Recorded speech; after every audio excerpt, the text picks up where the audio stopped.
How's it going, everybody? I'm the Game Drifter. I'm back with another video, continuing my 2025 year of buying a certain console and collecting for it, if it's worth it, and even some software that you should be interested in picking up. Today, I am talking about the PlayStation 2. Yes, the console that has sold the most in the history of game consoles. They're saying 160 million sold. That's an incredible feat in and of itself. And of course, the PlayStation 2 had a lot of awesome games to it and just a lot of nostalgia for me. Sometimes it can be hard for some people maybe who weren't around back in that particular era to get into PlayStation 2 games, but for me, it's always fun to kind of go back, especially if you have a CRT TV, because let's face it, these games don't look the best on newer stuff. But let's go ahead and get into it, because I think this is going to be a fun video. And if you guys are joining me for the first time, or maybe for the 100th time, please like the video, share it out, and maybe consider subscribing if you enjoy my content. I love doing these videos for you all, and the feedback has been tremendous. And when it comes down to the hardware, there are some options. Obviously, you have the standard kind of launch PlayStation 2. Those were a little bit prone to some disk drive issues. They later came out with the PlayStation 2 Slim. They have various colors for both. The cool thing about the Slim is it comes with a built-in way to kind of hook up an Ethernet cable, whereas the launch PlayStation 2 consoles, you needed to buy an expansion pack that hooked onto it to allow you to play online. Now, obviously, there's not a ton of games that are still online, but believe it or not, you can still occasionally find some depending on the game. The Slims, those are what I prefer to use nowadays to like capture and things like that. They're just simple. There's less moving parts. They're smaller. They're a little bit more affordable in terms of what you're going to buy. So yeah, that's what I kind of suggest if you're looking to just buy a PlayStation 2 to play. You can't go wrong with the Slim. Of course, when it comes to software, there is tons of games to choose from. First off, I'm kicking it off with Jak X Combat Racing. So what would Mario Kart and Twisted Metal look like if they kind of combined? Well, you might get something like Jak X Combat Racing. It's a little bit unforgiving, and I hadn't played it for a while, so forgive some of the horrendous gameplay that you see. But this is a fun racing game with a lot of combat into the actual crux of the gameplay, and I really enjoy that about it. It's something a little bit different. It's not a straight up like Mario Kart clone or anything like that, and it really accomplishes what it sets out to do, which is be a fun combat racing game, and it's fun to play like with friends and things like that. Obviously, Naughty Dog has gone on to do bigger and better things, but let's not forget that they did this phenomenal game that really kind of blew people away and took people by surprise. I think in doing something different, a bit shocking even, a lot of people were maybe kind of taken by surprise, but this game is so good. And like I said, even though it's a little bit tougher and has a steeper learning curve, it's still a lot of fun to kind of put it in play. So if you do come across a PS2 and Jak X Combat Racing, give it a try. You will not regret it. And what good is owning a PlayStation 2 if you're not playing a Socom game on it? And I put Socom Confrontation in this spot because, it's just a fun game to me. And yeah, when I was kind of putting this video together and I'm looking at it on my computer screen, the graphics aren't great. And, the controls can be a little bit clunky. But there's just something special about these classic Socom games that are a blast to play. And after you get over some of the awkwardness, I think there's a lot of fun to be found going back and playing these games. And they're innovative for the time, being able to kind of move your squad and pick for things for them to do, which I find to be an incredible thing. I actually like that quite a bit about this game. Overall, I think Socom was one of the more popular franchises on the PlayStation 2, and it's kind of a shame that we don't see new Socom games in this day and age. Obviously, Sony closed down Zipper Interactive Entertainment, and things have really kind of never been the same since. Obviously, it's been a long time. I would love for them to kind of come back and do another Socom game somewhere along the line. I realized it would have to be a new studio, but this game was such a life force and such a good multiplayer game. I would love to see what it could do in 2025. But even going back and playing the classics are a lot of fun. If you pick up a PS2 or you're looking for some great games for the PS2, I definitely recommend Socom Confrontation. Next up is Ratchet Deadlocked. Yeah, they dropped the Clank for the fourth game in the series. Obviously, this is a pretty big franchise for the PlayStation 2, and there was actually a lot of these games on the PlayStation 2. It's kind of similar to that of the other games in the series, but focuses more on like the shooter aspects rather than some of the platforming that Ratchet and Clank have been known for. So a little bit divisive, as you kind of can guess. You play as Ratchet fighting in the Dread Zone, kind of in tournaments across the Shadow Sector. And again, this was the first time that Clank in his normal form wasn't actually a playable character. It did have some interesting reviews and things like that, and apparently it sold pretty well as well. So yeah, this is a different type of game. Obviously it is meant to be a Ratchet and Clank game, but they wanted to go into a slightly different direction, and you can't fault them for that. And I still think that it is a fun game, even if it changes from what people really were kind of expecting or used to in terms of what a Ratchet and Clank game could be. So yeah, still a lot of fun. There's a lot of Ratchet and Clank games you can pick up on the PS2. This is one of the better ones in my opinion. It is different, but it is still amazing. Next up is Sly 3 Honor Among Thieves. And like I was saying earlier, one of the best things about the PlayStation 2 and that whole era is that they weren't afraid to take risks. They weren't afraid to do, a genre like this, even though there's other like platform games on the same console. And even though these end up being like first party PlayStation games, at the end of the day it's like you can have a Jak and Daxter, you can have a Sly Cooper, and of course you can have a Ratchet and Clank, and one doesn't necessarily affect the other, one doesn't stop the other.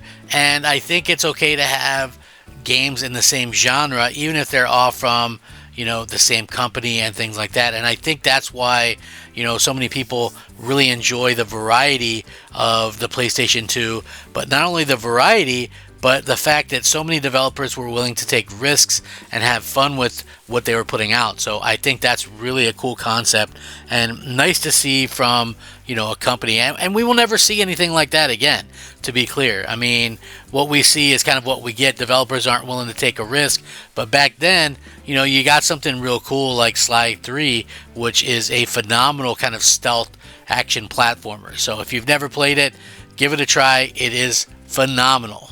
Next up is a game that I feel doesn't get enough love for the PlayStation 2 fans, and that is Killzone. Yeah, it's not as good as Killzone 2 or 3, but it was doing a lot of things right, and it was trying to do even more things right. Obviously, it was going to be hard to compete with the juggernaut that is Halo, but I think Killzone did a pretty good job of kind of forging its own path, and even though the franchise isn't around any longer today, it's still fun to go back and play the original Killzone on the PlayStation 2. It is a game that in many ways was ahead of itself, but also kind of was able to do a lot of the things that people love in a first-person shooter. I personally like the weighted type controls that it offered and sort of the story that it offered as well, and I know a lot of people probably agree with that sentiment. For me, it had a very good story. It was the start of something special. I think the original Killzone trilogy is phenomenal, and the fact that so many people kind of disregard the first game in the series is really kind of a bad thing in my opinion. I get it. The game doesn't look as good as the other games in the series, but still, every franchise has to start somewhere, and I feel like they did a good job kind of kicking off Killzone with this game. God of War 2, what a phenomenal game, right? Like, this game really kind of set the bar high for a lot of people and a lot of games. I feel like, for them to kind of release it on the PS2 when the PlayStation 3 had already launched was a bit of a risk, but I also think that it kind of paid off because, at the end of the day, you have a situation where, people were still very much on the PS2, and you had like what, millions, at that point, I think probably 130 million people on your hardware. So yeah, it makes sense to kind of release it where more people could play it. But the gameplay, it was unrivaled. The story was gory and epic and mature. And at the time, think about this, for like, everybody wants a game that everyone can play nowadays, but look at some of the games that I've showed off here for the PlayStation. Yeah, there's some that are more geared towards everyone, but stuff like Killzone and God of War 2 and Socom, these games are really more aimed at a more mature audience, and I think that's what was really into PlayStation and continues to be in PlayStation. You look at even some of their games nowadays, The Last of Us, or Ghost of Tsushima. These games are definitely mature themed, and you can really tell that was kind of the people that grew up on the PlayStation 2 playing these types of games. Up next was going to be a trilogy for me, but I can't find my Jak 3 game for some reason. I don't know. I'm sure that happens to a lot of people that collect games. Like sometimes a game just pops up missing.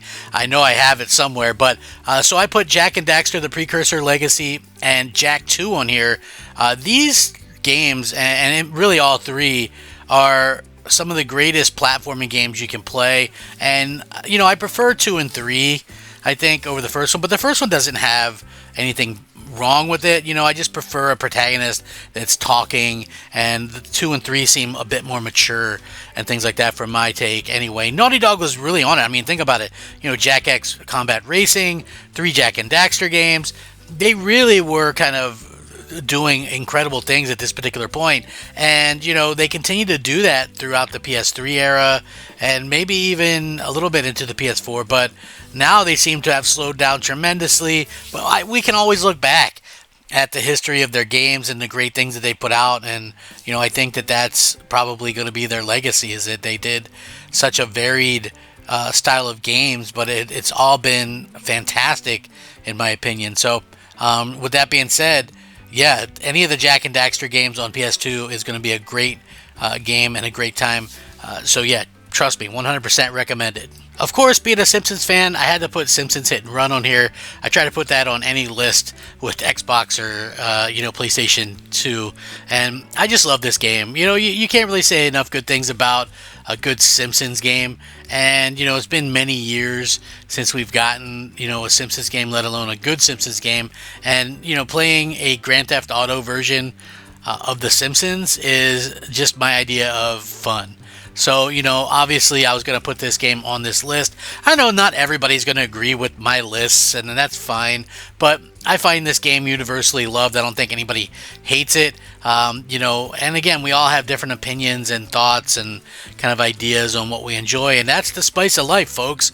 You like something different than me, I like something different than you. Sometimes we like the same things, but at the end of the day, it's all just fun and video games, and I think that's something worthwhile getting excited about, even if we can't agree on which ones to be excited for. The Simpsons Hit and Run is a phenomenal game, and probably one of my all-time favorites. I always have fun just going back and playing this game and just having such a good time with it. So I know if you've never played it, pick it up, give it a try. It is a fantastic game, so much fun, and if you're a Simpsons fan, you'll definitely want to give it a try. Yeah, it's available elsewhere and looks better elsewhere, but Metal Gear Solid 3 Snake Eater is still a fantastic game, and if you're collecting for the PlayStation 2, you better have Metal Gear 2 and Metal Gear 3 in your collection. It'd be silly not to do that. One of the best experiences in gaming, and yeah, you know what, if you're playing it on a standard def television, you're gonna have a good time, but if you're playing it on a newer TV, like pretty much all of these games, it's not gonna look as good, it's not gonna give you that same feel. That's why I always suggest people that are into collecting the older platforms like me, have some CRT TVs ready, because it's going to make all the difference in the world when you're playing, especially when you're playing PS2, Xbox, PS1, all that kind of stuff. Nintendo 64 looks bad no matter how you play it, but at least I think it looks sort of a nostalgic way if you play it on an old CRT. But, you know, Metal Gear Solid 3, fantastic game. I can't wait to play the full-on remake this year on modern platforms, but you can always go back and play this game back then. And this is the last game on the list, last but certainly not least, clearly, because it's one of my all-time favorite games, and I'm sure if you've never played it, you'll love it too. And there's a fun little list of PlayStation 2 games. Yeah, so if you're looking to pick up a PS2 or maybe looking to collect some games, you know, there's a ton to get, but I think I listed 10 fairly good ones to start with, and pretty much all relatively cheap to pick up. So keep that in mind when you start your collection. You know, if you're looking for certain games or whatever, you can find a lot of the common ones out in the wild for a few dollars. It's a good way to start a collection. Just make sure you get the ones that you want to get, you know, the ones that maybe you heard of or that you want to try. For me, I'm always out there trying to look for things maybe that I've tried or haven't tried. There's so much out there. I can't wait to get more. It's always the thrill of the hunt. But let me know what you guys think. Let me know what your PS2 games are down below, your favorites, what you want to pick up. And we'll catch you next time. Thanks for watching. Peace.